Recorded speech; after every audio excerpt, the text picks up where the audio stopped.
Third floor पर रन्या राव अपने पति के साथ यहाँ पर रहती हैं। यहाँ से 2,67,00,000 रुपए कैश बरामद किए गए हैं और 2,06,00,000 रुपए की ज्वेलरी इस घर से बरामद की गई है। रन्या राव को बेंगलुरु इंटरनेशनल एयरपोर्ट पर डीआरआई ने सोने की एक बड़ी खेप जो तस्करी कर लाई गई थी उसके साथ अरेस्ट किया। उसके बाद डीआरआई की टीम यहाँ पर पहुँची जहाँ पर हम मौजूद हैं। ये बेंगलुरु का लेवल रोड है और आप देखिए नंदवानी मैंशन यहाँ पर, इसके थर्ड फ्लोर पर रन्या राव अपने पति के साथ यहाँ पर रहती हैं, ऐसा बताया गया है। ये जो मकान है इसका किराया जो है महीने का वो तकरीबन 4.5 लाख रुपए है। उससे आप अंदाज़ा लगा सकते हैं कि कैसी लाइविश लाइफ रन्या राव जी रही थी। और यहाँ पर ऐसा बताया गया सूत्रों के जरिए कि 6 से 7 अधिकारियों की डीआरआई की टीम और बेंगलुरु पुलिस की टीम यहाँ पर पहुँची थी। कम से कम 5 से 6 घंटे तक इस घर में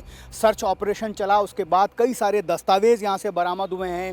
साथ ही यहाँ से 2,67,00,000 रुपए कैश बरामद किए गए हैं और 2,06,00,000 रुपए की ज्वेलरी इस घर से बरामद की गई है, जिससे डीआरआई और बेंगलुरु पुलिस को इस बात का अंदेशा है कि रन्या राव जो है वो एक तस्करी के एक बड़े नेटवर्क का हिस्सा हो सकती हैं। इसी वजह से उनके घर से दस्तावेज़ों का, कैश का और गोल्ड का एक बड़ा जखीरा यहाँ से भी बरामद हुआ है। साथ ही एयरपोर्ट से भी 12 करोड़ से ज़्यादा का गोल्ड जो है उनके पास से बरामद हुआ है। इसके बाद अब पुलिस और डीआरआई इस मामले की जांच में, तफ्तीश में जुट गई है कि क्या इस तस्करी में रन्या राव के साथ कुछ और लोग भी शामिल थे, क्या किसी एक बड़े सिंडिकेट का वो हिस्सा रही हैं। क्योंकि कई सारी बार ये बताया गया कि रन्या राव इस तरह की गतिविधि में लिप्त रही हैं। इसकी पहले भी डीआरआई को और एयरपोर्ट के अधिकारियों को सूचना मिली थी। तो ऐसे में अब इस जांच को आगे बढ़ाया जा रहा है इस लिहाज से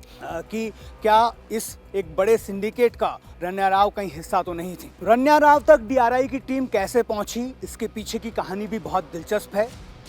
डीआरआई के अधिकारियों को रन्या राव पर शक हुआ क्योंकि वो लगातार दुबई विजिट करती थी।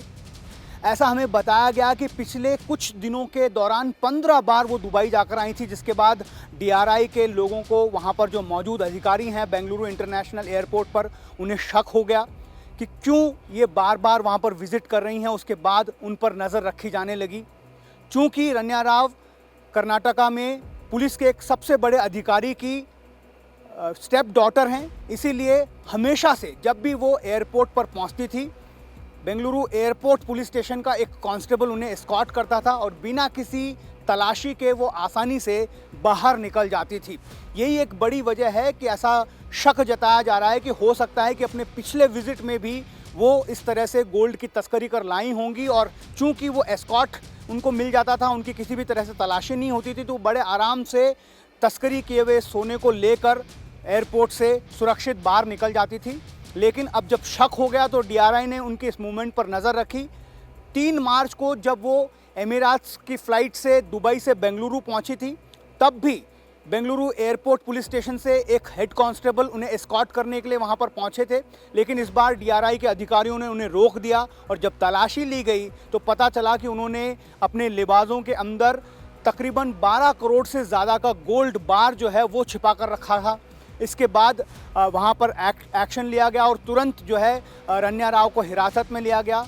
इससे पहले भी जैसा कई बार ये बताया जा रहा है डीआरआई के अधिकारियों की तरफ से कि वो दुबई से लगातार आती थी। चूँकि वो पुलिस के एक बड़े अधिकारी की स्टेप डॉटर हैं, इसलिए उन्हें आराम से एस्कॉर्ट वहाँ पर मिल जाता था और यही वजह है कि उन्होंने इसका फ़ायदा उठाया। और अब ये शक जताया जा रहा है कि पिछले जितने भी विजिट्स उन्होंने दुबई में किए हैं, दुबई से जब वो बेंगलोर लौटी हैं, तो ऐसे ही उन्होंने सोने की तस्करी की होगी। इसीलिए उनको फ़िलहाल जेल भेज दिया गया और इस एंगल पर भी डीआरआई और बेंगलुरु की पुलिस जाँच कर रही है।